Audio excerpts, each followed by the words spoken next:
Well, good afternoon. Welcome to the New Hampshire Department of Environmental Services second online technical listening session.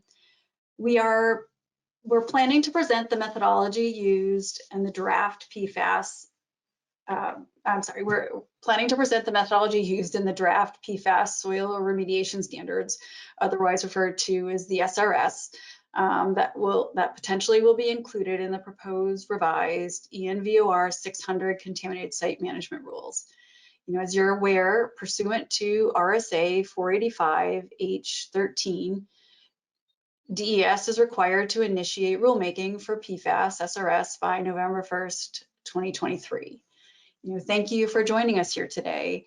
We have just over 100 people registered in the session, representing a wide range of technical backgrounds on the subject matter. We have several of our New England state partners represented here. We have some federal partners, private consultants, individuals. Appears we even have somebody representing Quebec listening in as well. So again, welcome. Please note that during this session, you may hear us refer to the New Hampshire Department of Environmental Services as NHDES, the department, and DES interchangeably.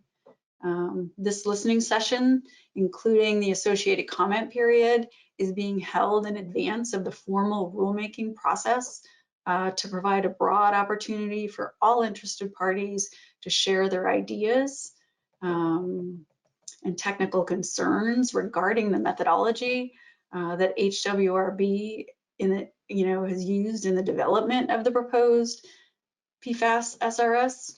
There will be additional opportunities to provide comments as we progress through the formal rulemaking process beginning November 1st.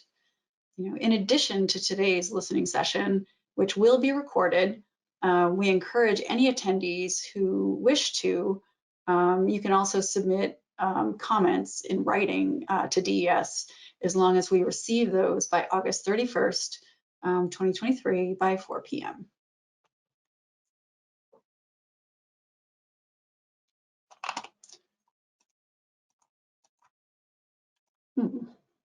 There we go.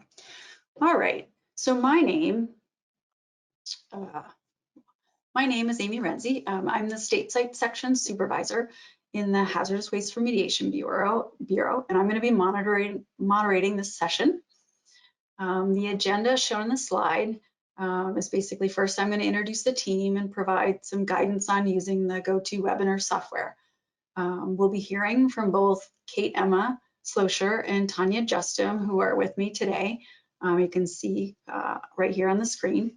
They're going to be providing the overview on how the SRS have traditionally been developed, but then more specifically how the 4 PFAS SRS were derived and the ideas HWRB are considering. And this will be followed by the opportunity for public input. In addition, assisting us in running the software for this listening session is Amy Russo, who you heard from earlier. Please reach out to Amy Russo if you have any technical difficulties as you with the GoToWebinar software. And while they're not able to be part of the webinar today, we have Jeff Martz, Jill Reddy, and Dave Larson. They have made significant contributions, I can't underscore that enough, in the development of the draft PFAS SRS, and the team would like to acknowledge their contributions today. Sanborn Head was contracted by the New Hampshire Department of Environmental Services to provide support in evaluating the leaching models and the selection of the input to those models, and we can underscore their contributions to date as well.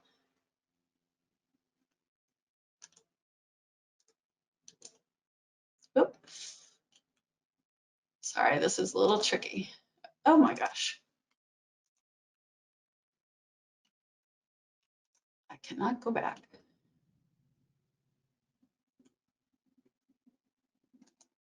All right, sorry about that. Oh my God, it will not let me go. Stay. Okay, sorry about that. So a few webinar logistics. So all participants joining us online have the opportunity to listen and will be able to speak when invited through the GoToWebinar platform. Telephone-only participants will not be able to provide input verbally, but are encouraged to submit those written comments in accordance with the notice. The GoTo platform. At this time, I'm going to, give you an introduction that we're using. When you're logged in, you'll see that orange rectangle with the white arrow typically found in the upper right corner of your screen. Click that arrow and it'll show you the dashboard. That dashboard has the section titled Audio. You can see that highlighted on your screen where you can make adjustments. We had intended to have in the handout section, we had intended to have the slides there. We weren't able to get there and get them in time. We will find a way to post them to the PFAS website, I believe. We will follow up with where we're going to have those posted, but we will make today's presentation available, the slides. On the slide I'm showing now, we've highlighted the questions section. This is where you're going to need to enter your name if you would like to follow up with a comment, to enter in for us to consider, or a concern you have that you would like us to think about as we move forward in our draft rulemaking. I'll repeat these instructions at the end when we open up the floor for public comment. Right now, all online attendees are muted with no video feed, and you'll remain that way until we open it up to the floor for comment. If you need assistance with that platform, again, reach out to Amy Russo. She's standing by for help. I'm going to give you her phone number and email, but it's posted throughout the presentation. It's Amy Russo, and her telephone number is 603-271-8801, or her email is amy, A-M-Y, .russo, ROUSSEAU @des.nih.gov. And again, you're going to see that kind of peppered throughout our presentation today. And then you can also use the raised hand function if you need to get her attention. She'll be checking that periodically. So now Kate, Emma, Socher, and Tanya are going to provide an approximate 40 to 45 minute presentation summary of the technical background for the derivation of the proposed SRS and present the draft values for consideration. So at this point, I'm going to turn the attention to them, and I'm going to let Kate, Emma start you off. Great. Well, thanks, Amy. Good afternoon, everyone. I'm so glad that you're here joining us. Let's just make sure I can control the slide. Excellent. Great. So before we get into a discussion of the methodology and the actual values that we're proposing, just want to take a minute and put the soil remediation standards in context. So in New Hampshire, the soil remediation standards are an element of our contaminated site management rule, ENV OR 600. And the SRS are used in risk assessment that's completed as part of environmental investigations and remediation when there's been a discharge of a regulated contaminant. I think many of you on the call know today that a party who's working to comply with the rule does some delineation to identify the nature and the extent of their contamination. They collect soil quality data. These data are then compared to the soil remediation criteria that are outlined in Table 600-2 of the OR 600 rules.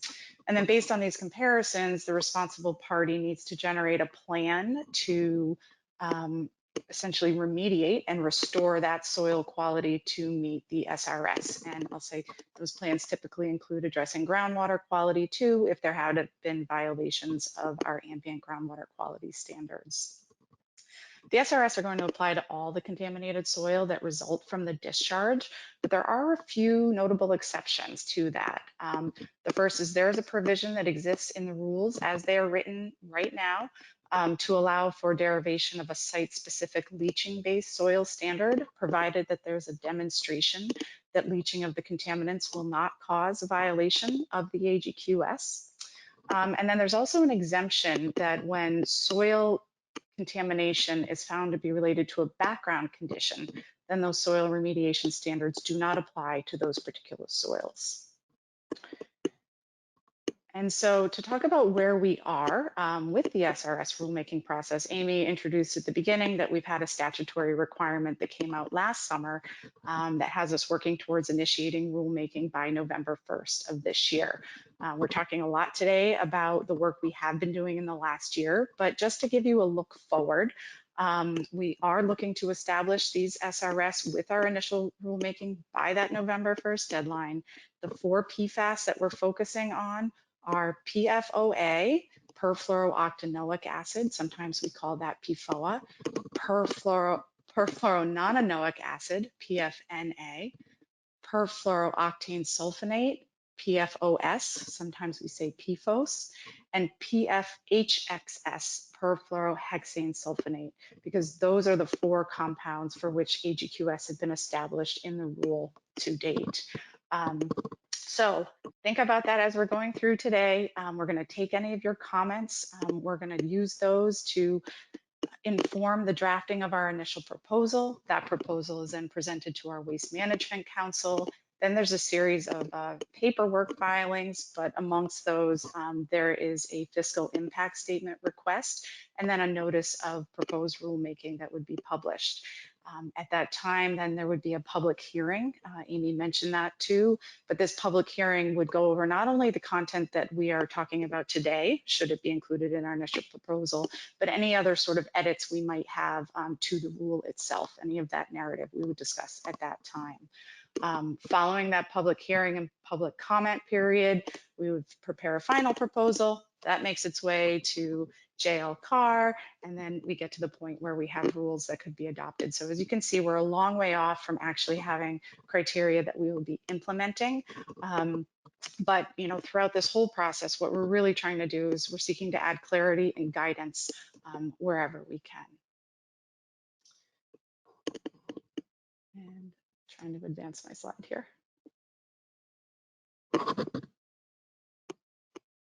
No, Amy, it's not advancing. Oh, here we go. Great. So I want to talk a bit about the methodology that we're using to develop the soil remediation standard values. DES has traditionally followed a process. We're following it again for PFAS. This process is outlined in some documents that are available on our website. They are called the appendices to the RCMP, or the Risk Characterization and Management Policy. Starting at the back end, a summary of all the parameters that we look at and those values is provided in the Appendix E table. You're going to see a version of that repeated throughout today's presentation. But within that table, we talk about 5 different items. We look at the direct contact risk-based soil concentrations. We look at leaching-based soil concentrations intended to protect our groundwater quality. We look at background values. We look at estimated quantitation limits. These are essentially the laboratory reporting limits. How low can the lab reliably report the concentrations of the contaminants? And then we look at an upper limit that we call our ceiling concentrations. And the path that we use for each of these criteria is shown here on this matrix. Essentially, we look at the 2 different risk-based criteria, the direct contact risk and the leaching risk, and we select the lower, more protective value between those 2.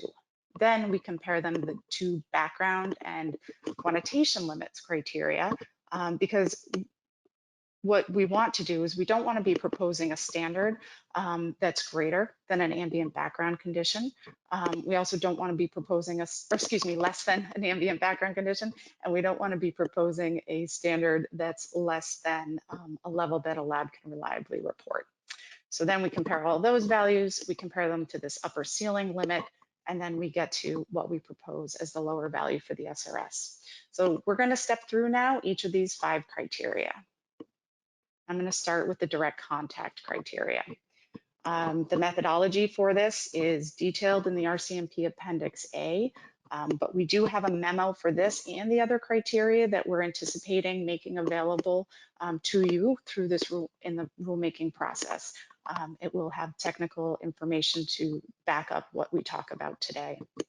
So Direct contact risk-based soil concentrations are prepared for 3 different exposure scenarios. These scenarios are also used for some of the other criteria, such as the ceiling concentrations.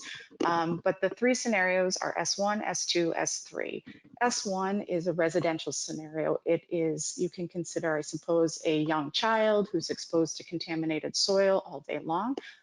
This is our most sensitive exposure scenario. And then S2 and S3 have less intensive uses. So for example, you would have a worker who might be at a site where there's contaminated soil for a short period of time and on a very infrequent basis. We've had direct contact risk-based soil values established for these 4 PFAS since 2019. We're making some proposed revisions right now. We've updated the S2 value to be consistent with some of the input parameters that were used in derivation of the MCLs, the maximum contaminant limits for for drinking water. And then we've added the S3 exposure scenario. So in taking a peek here at the values, if I can get it to advance. Okay, you'll see that there's actually no change to the S1 values at between 100 and 200 nanograms per gram. That's equivalent to parts per billion, or ppb. And then the S2 and the S3 values range up to 1,400 parts per billion. Okay, so now I want to switch. Oops, I think I switched too fast. There we go. I'm going to switch over to derivation of the leaching-based values. There's a significant amount of work that's been done in the scientific community, especially in recent years, to better understand the processes that govern leaching of PFAS from soil and traveling to our groundwater. There are some studies that indicate that leaching potential might be greatly influenced by a variety of local conditions. So we've been considering all of that work over the last year, and we've been working to identify representative site conditions, I guess representative release scenarios, hydrogeologic conditions that remain protective of our most sensitive drinking water aquifers. But then we've also been trying to look at using statewide data to try to reduce some of the scientific uncertainty associated with the understanding of PFAS leaching. And we're relying on work that we've completed with the USGS that I think many of you have heard about over the past few years. So I'm going to turn it over to Tanya right now to talk about leaching in much more detail. Thank you, Kate Emma. Good afternoon, everyone. I'm going to discuss, as Kate Emma said, the development of leaching-based soil values, but also NHDES's use of the USGS PFAS occurrence data for New Hampshire to develop background threshold values for PFAS in New Hampshire. So covering these 2 topics. The intent of leaching-based soil concentrations, as Kate Emma started explaining, is to be protective of groundwater. Approximately 46% of New Hampshire residents rely on private wells for their drinking water, and many public water supplies are also sourced from groundwater in the state. Because of this, NHDES considers the potential impact of soil contamination on groundwater when developing soil remediation standards.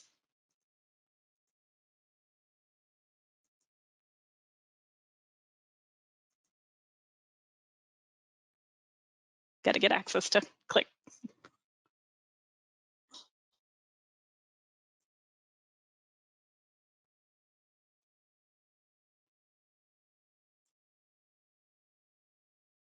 There we go.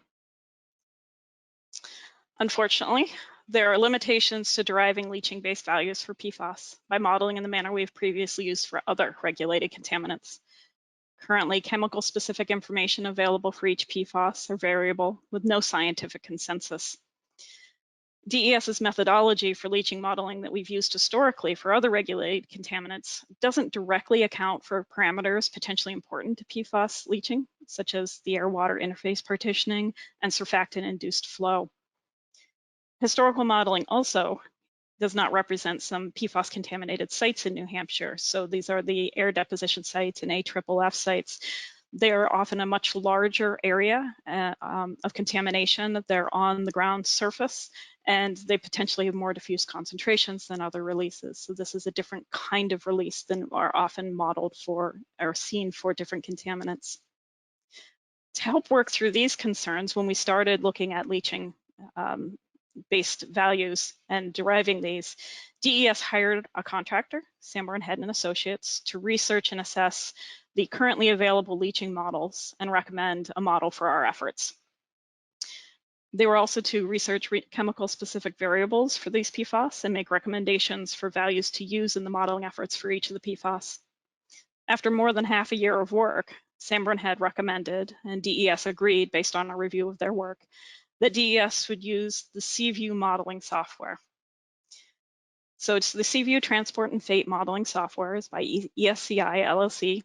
And this is really two modeling systems that are included in one software package. It's a Vadose zone transport by a model called Sea Soil and a groundwater transport by AT123D. And they are both combined into the CView software package to look at leaching to groundwater. The CView software is something DES has used historically. This is described in RCMP Appendix B, which talks about leaching, the derivation of leaching values. The fact that we've used it before is not why it was chosen. It's convenient that it is something we are familiar with, but it was chosen because it is a protective modeling effort, but also it was relatively representative of state hydrogeologic conditions in the modeling style that it used. There are limitations to this model for doing leaching for PFAS. However, there are limitations for any of the models we could have chosen. Some of what we did to help alleviate some of the limitations was using the USGS data that's specific to New Hampshire.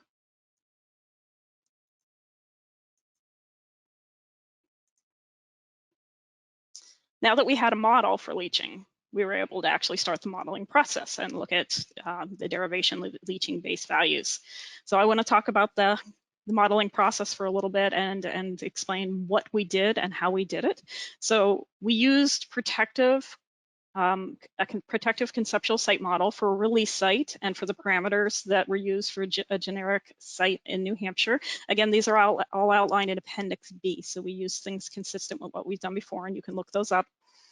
We selected chemical specific parameters that were identified by Sanborn Head as the best ones to be using after all their research, but we also ran model scenarios for absorption coefficients, which is one of the most important aspects of PFAS in leaching right at this moment. So we ran the KDs and KOC values that were derived from the USGS study multiple times through this model to see how the range of values that USGS provided looked and what kind of leaching values they provided.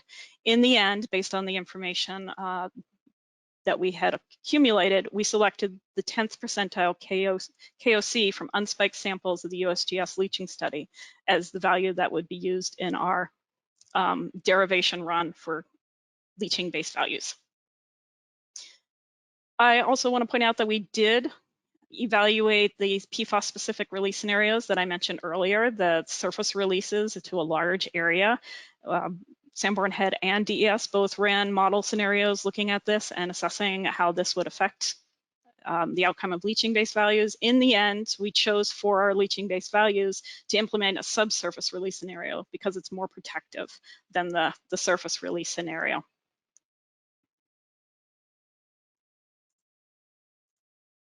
Oops.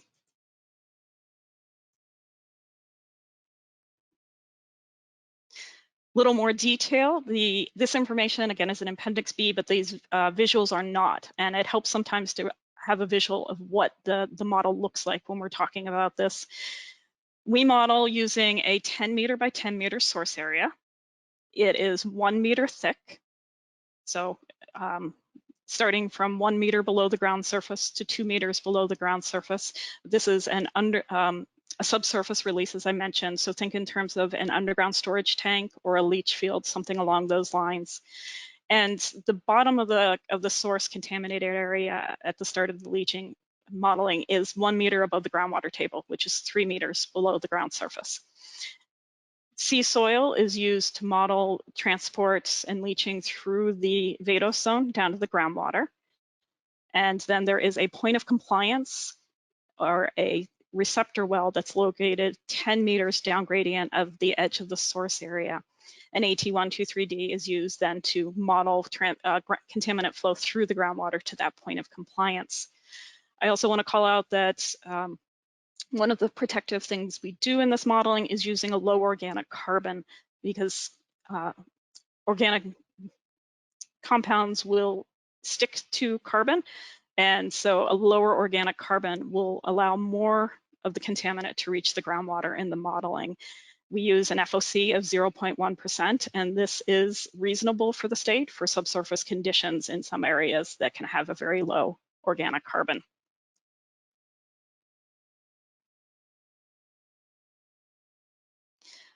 What Seaview models, Seaview does not provide the leaching-based values. Seaview models the contamination that will arrive at that receptor well and the time at which it will be seen there.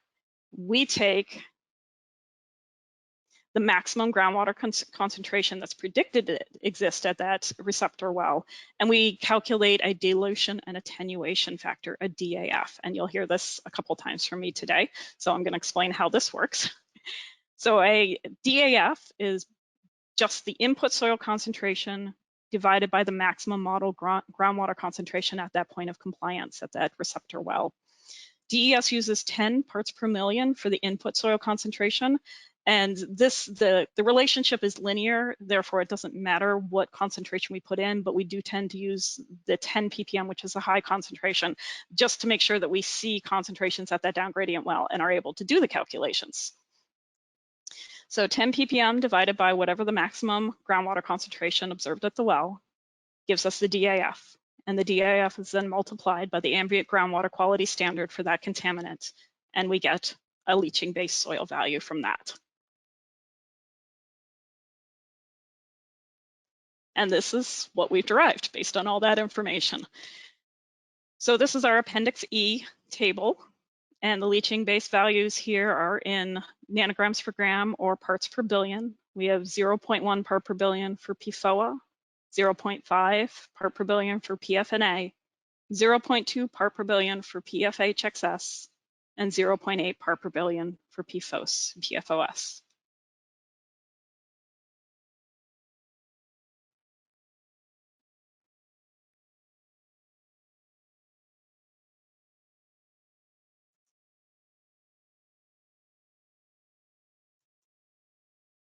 There we go.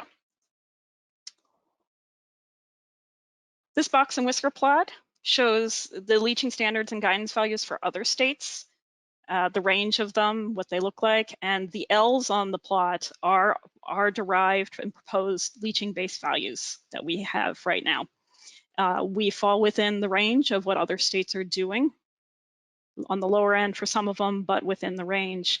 And DES is one of the few states that has modeled leaching to groundwater for PFAS. Most states have derived their leaching values by multiplying the groundwater standard by the EPA nationwide default dilution attenuation factor of 20, or by some similar default DAF that they've calculated for the state or a similar region.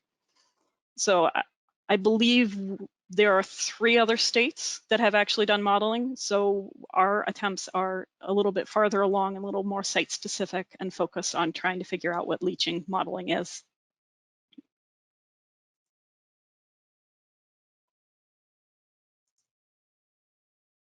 This diagram shows some of the leaching-based values produced by the modeling runs performed by Sanborn Head and the variability of those values. If you look at these, the circles and squares and triangles on here are the leaching-based values that were derived for some of these runs. Most of them fall between 0.1 and 1 for each of these contaminants. However, during certain scenarios, during certain variables that we change, such as increasing the organic carbon or having a surface release instead of a subsurface release, you can derive much higher leaching-based values than what we have settled on. We'd like to emphasize that leaching-based values for PFAS, as for all regulated contaminants, are based on a protective scenario that I've walked through here, intended to be applicable to and protective of the most vulnerable water supply wells in New Hampshire. However, we also acknowledge the variability in leaching modeling, especially for PFAS. Development of site-specific leaching-based values may make sense for some PFAS sites, and this is currently allowed based on EMVOR 606.19C.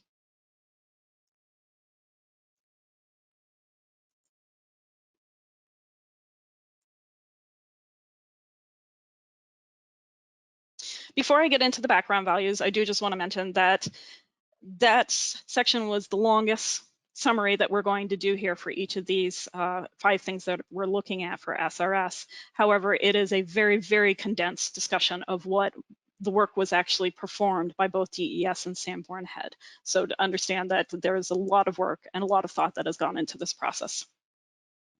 Background values. So PFAS are man-made.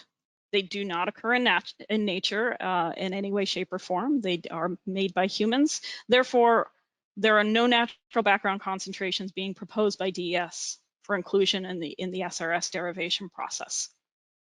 However, we do propose to consider anthropogenic ambient background conditions on a site-by-site basis in shallow soil. This is consistent, Kate Emma had talked earlier, this is consistent with 606.19, where SRS will not apply at sites where there is determined to be a background level of contaminant. And the process would involve possibly some site-specific background evaluations. However, we're also looking at the USGS data, occurrence data for the state, to show to determine some screening values that could be used initially by sites to assess whether they might have a background condition as they're going through the process for 600. Looking at our table E from the RCMP again, summaries, as you can see, there is no background value that's being proposed. So it's a background value is not being thought of in the SRS derivation process, but I am going to go on and talk a little bit about the USGS occurrence data. For those of you who aren't familiar with this study done by USGS with support from DES, the intent was to characterize concentrations of PFAS in shallow soil, focusing on areas that were believed not to be impacted by local PFAS sources. So trying to get an understanding of areas that would have been impacted by long-range air deposition from states outside of New Hampshire, from sources, PFAS in the state that weren't directly related to a contaminated site release. So the state was gridded into 100 equal area grid cells. There was a 500-meter buffer put around known or suspected PFAS contamination locations. However, we do have the potential for air release sites in the state for which we could not exclude all of that region, one, because it's not all known. So there is the potential that some of that might be incorporated in this information. But the focus was to get undeveloped properties for the samples to try to get areas that were ambient anthropogenic background as opposed to site problems.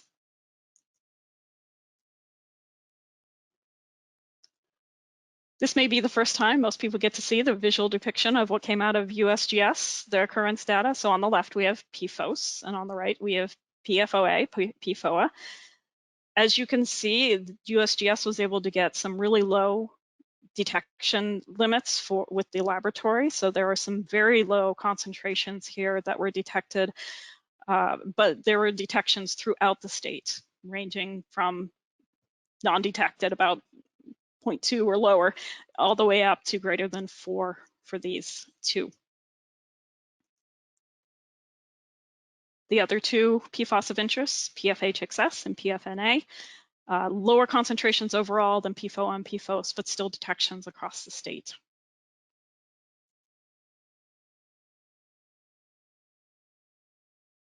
A different way of looking at the data that came out of that occurrence study.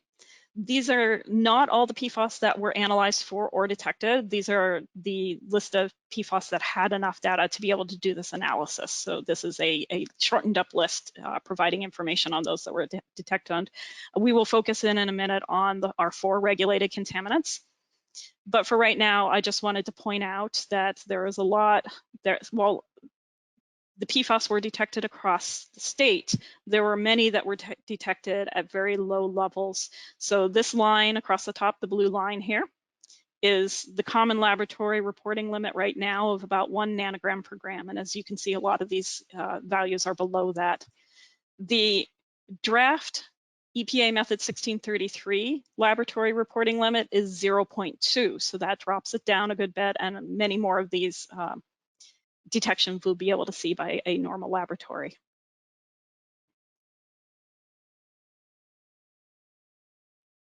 Some of the locations that were sampled by USGS were sampled all the way down to 36 inches. You can see by these graphs that most of the anthropogenic ambient backgrounds detected within these samples were in the top 0 to 12, 0 to 15 inches below ground surface, and then it dropped off to very low or non-detect values below that.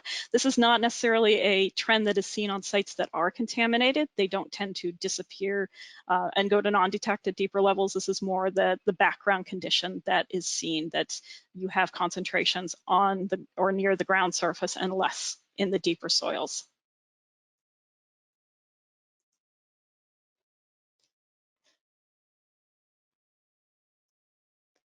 We took the data from USGS for the 0 to 6 inch soil layer and the 6 to 12 to some extent, and we started looking at creating background threshold screening values. As we said, this isn't going to be incorporated into SRS, but we still wanted to look at whether we could provide screening values as a first line of thought for sites as to whether they had a background condition. We broke the data up into many different ways. This is just a small sample of some of the BTVs that we derived trying to look at the data, looking at the full state 0 to 6 inch layer, the full state 6 to 12 inch layer. We split the state into the southern 6 counties and the northern 4 counties because PFOA and PFOS did look like they had higher concentrations in the south that were being detected. We looked at total organic carbon and how that affects the retention of PFAS in these shallow soils. We also looked at physiography in the state, and we looked at precipitation in the state and how that affected it, but I didn't include all that information here. In the end, I should mention we did this using the ITRC guidance for background studies, statewide background studies, and also using EPA guidance. And we put the data into ProUCL, which is a software provided by EPA to do statistical analyses. And in the end, after looking at all that, we settled on a screening value for the full state for the 0 to 6 inch. And these are the values, 3 nanograms per gram or parts per billion for PFOA, 1 for PFNA, 0.1 for PFHXS, and 3 for PFOS as that first line screening level to assess whether you might have an issue at the site.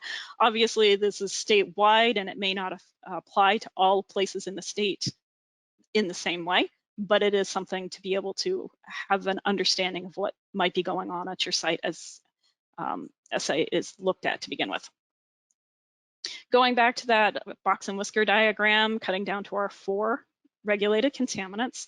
So we have the background threshold values that we calculated. The BTV, red BTV on here is compared to what the detected values were for each of these. And then the red L's on these diagrams are the leaching value that we've derived so that you can get an understanding how these compare to the data that USGS developed for the state.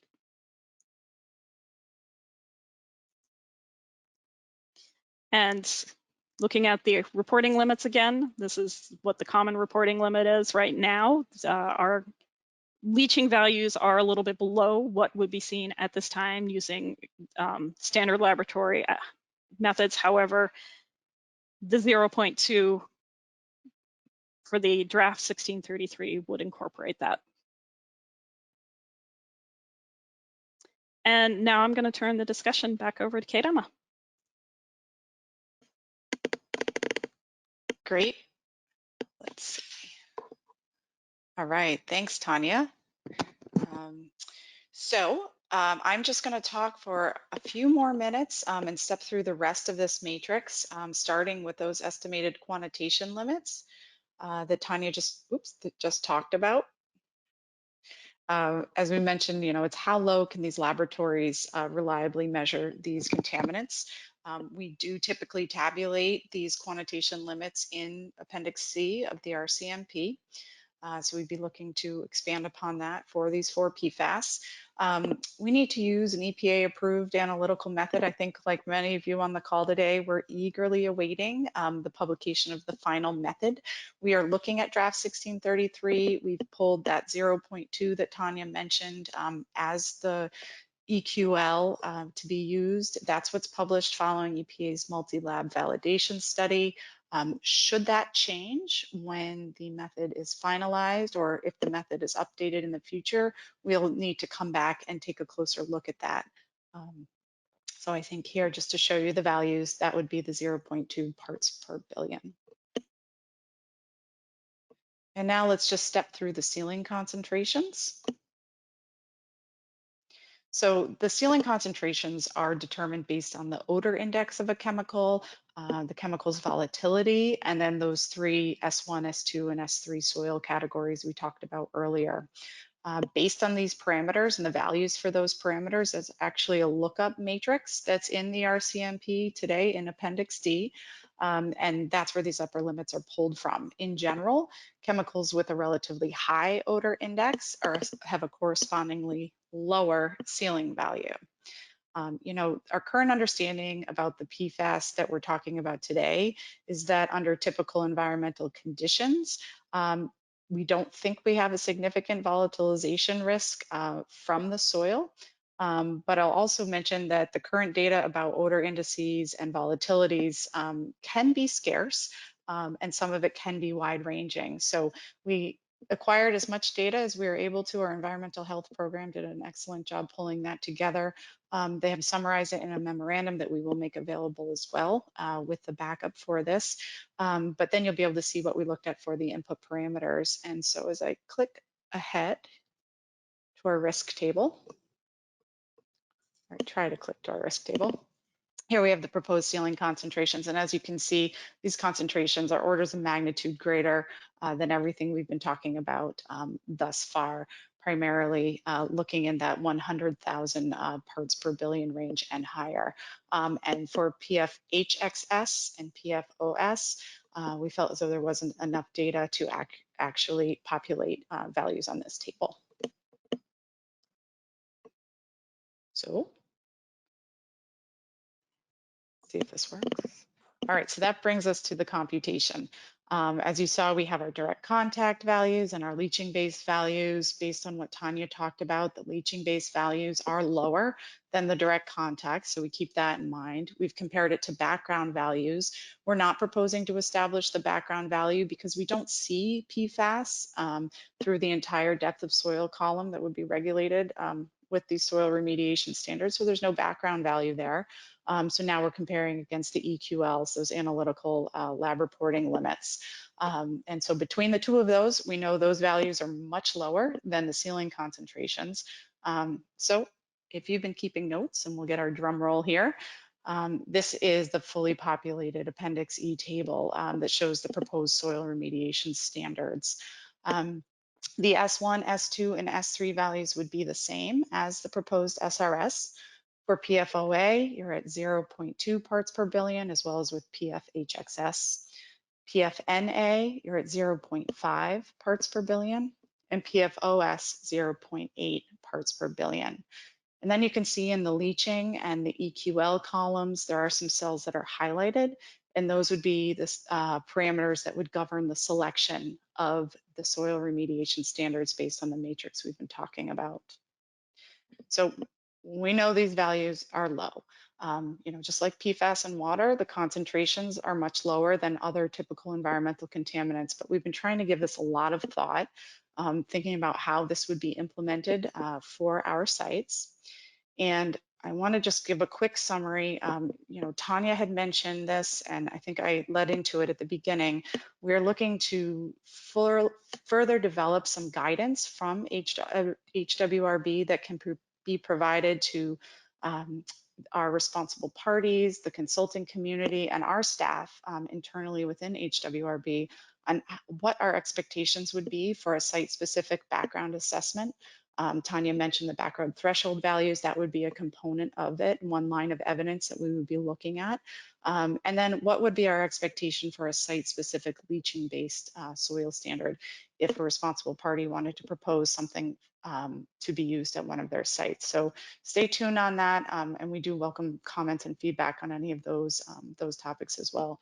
We're coordinating with other DES programs that might consider soil quality. I've mentioned just a few here on the slide, but most importantly, we want to incorporate concepts from public feedback. So with that, I'm going to turn it right over to Amy Renzi.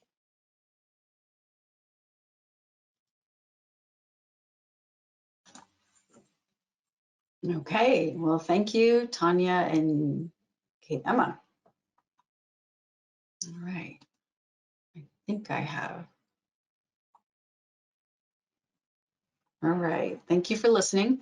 We want to remind you that this listening session, including the associated comment period, is being held in advance of the formal rulemaking process to provide that broad opportunity for the stakeholders to share your ideas and concerns.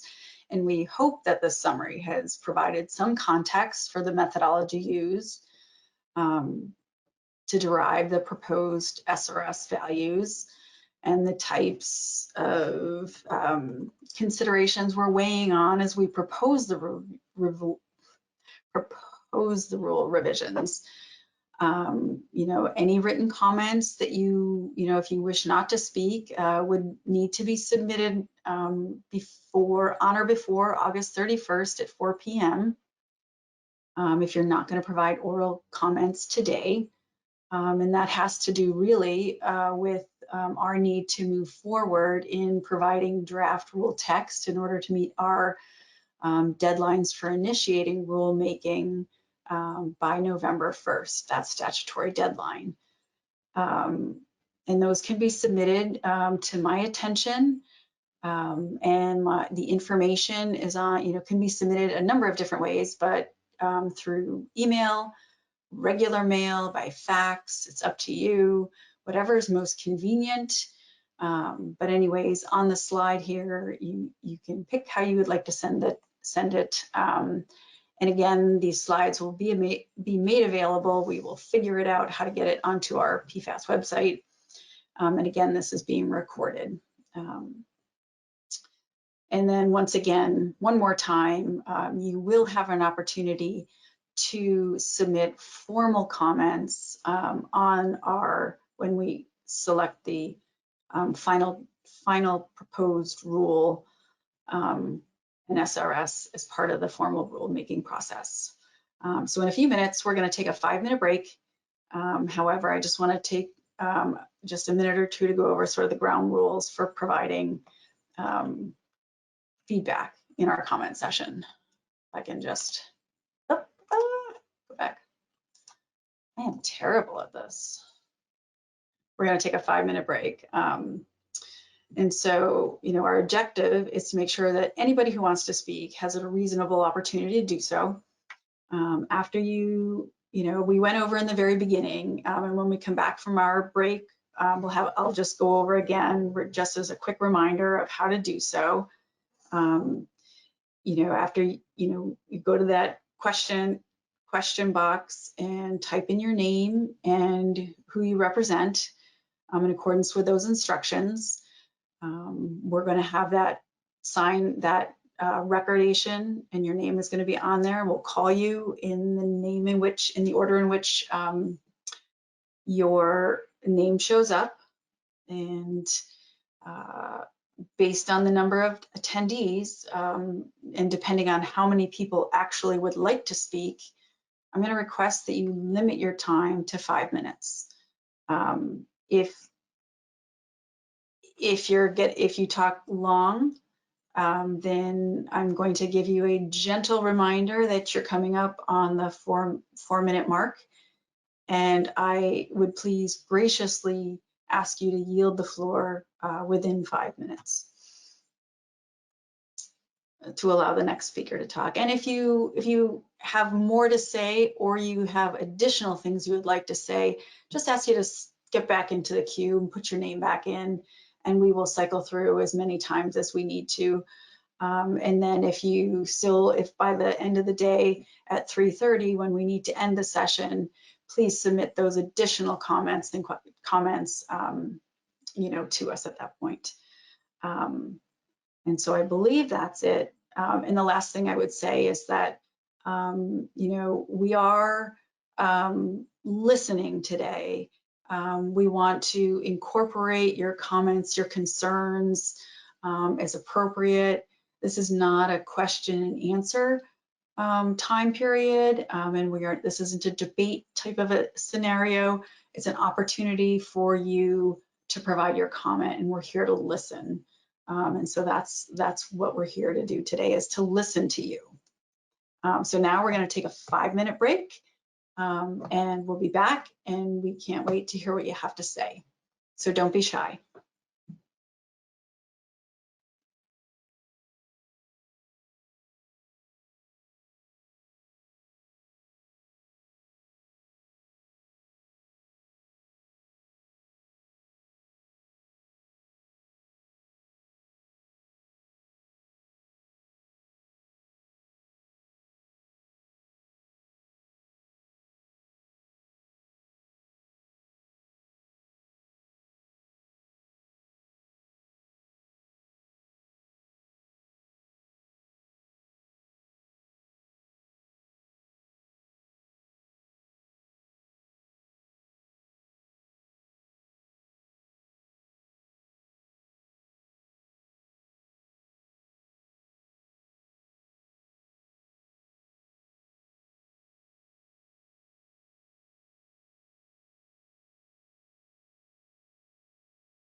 All right. All right, I think we are just about ready to come back. If we're all still here and ready.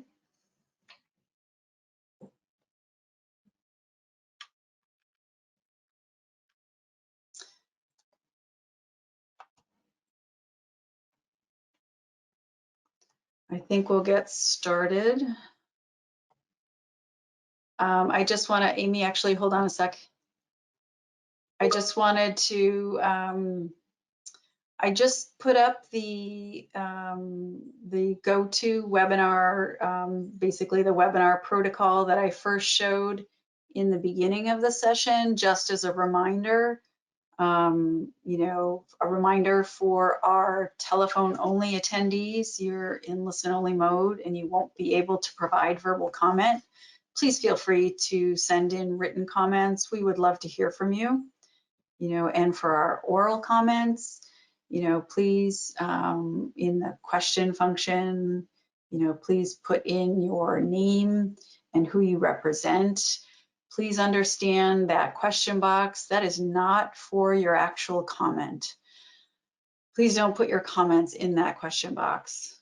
Please only put your name and who you represent there. And then if by any chance we happen to have a state representative or a senator or a representative, please write that down too. And if you need any assistance, please contact Amy Russo. And then again, please be respectful. And if you have a long comment, we want to hear every word. Give yourself 5 minutes and please forgive the interruption at 4. I'm not trying to be rude.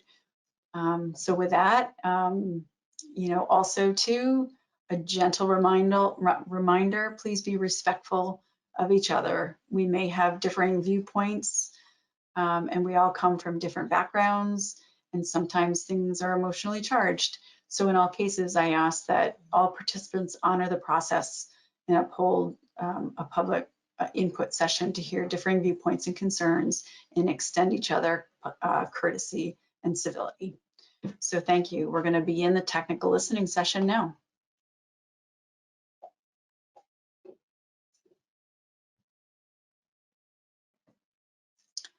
All right.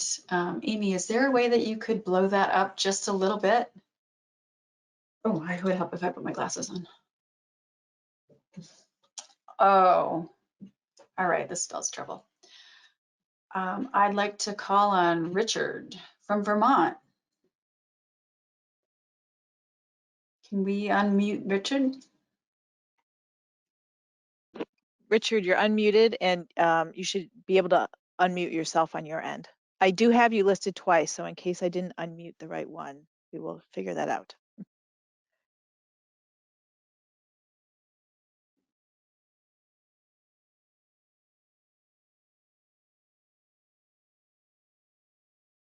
Richard's still muted, so I don't know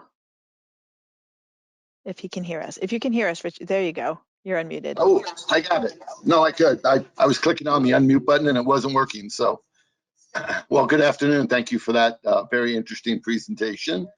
We've had many of the same discussions and issues here in Vermont as you've had in New Hampshire. And one of the things that I found difficult to get around, and I would like to see a response at some point, I'm just going to address it, is since all the surface soil background concentrations appear to be greater than the SS1 standard, I'm curious how New Hampshire DES is going to address that in their investigations when they have surface soil results that are greater than their SS1 concentration, whether that's sampling deeper in the soil profile, asking for additional characterization, or doing remediation. Seems like a bit of a quandary to address when all soils fail a standard. So I'll look for your response when you get around to writing responses. Thank you for taking my question.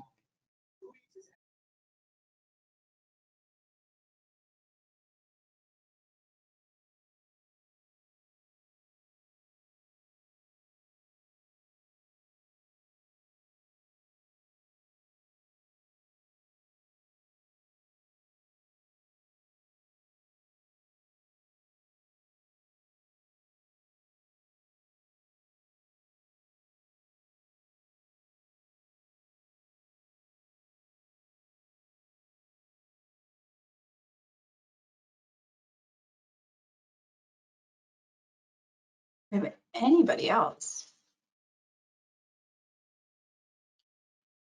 Oh, awesome. Ian Phillips from Haley and Aldridge. Brave.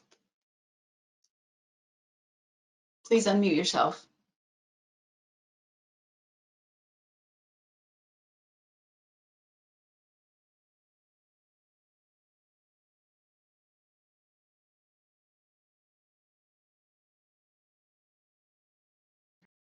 Good afternoon. I was interested, where I have a comment about the use of the EQLs. Obviously, the EQL, or I believe that the EQL of 0.2, it assumes 100% solids. And as such, the laboratories, because they receive samples that are 70 to 90% solids, will rarely reach the 0.2, and therefore will have a conflict in terms of what that value should be and whether they're able to achieve that value. So I wanted to put that comment on the record because I don't know how we use that value. You know, imagine if you have an 80% solids, the value would then, the EQL would then be 0.25. If we're only having one significant figure, which is what you have in your table, that would round up to 0.3. And so that should be considered in your analysis and the way you set the standards going forward. Thank you.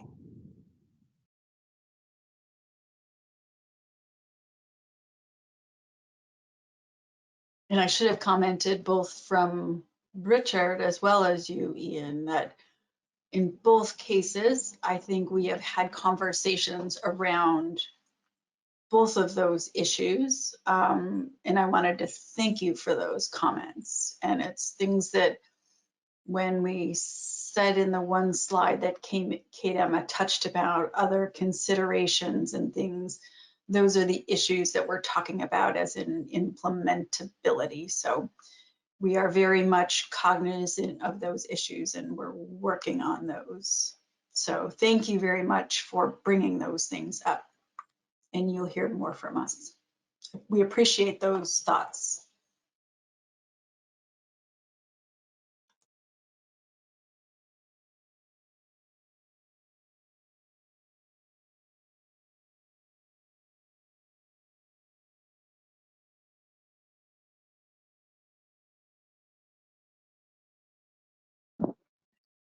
Amy, there are no others right now, as of right now.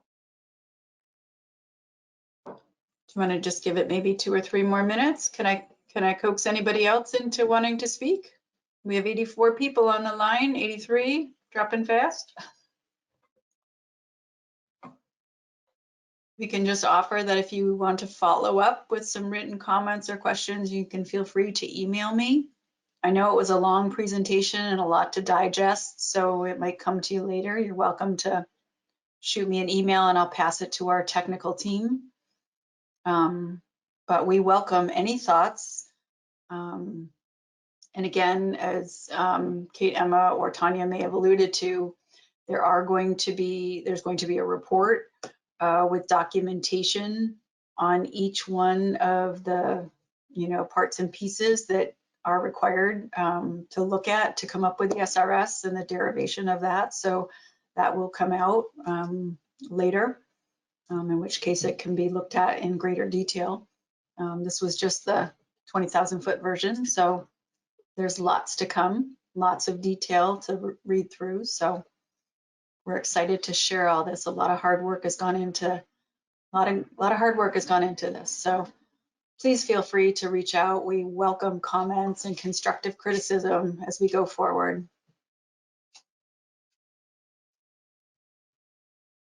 All right, well, hearing nothing,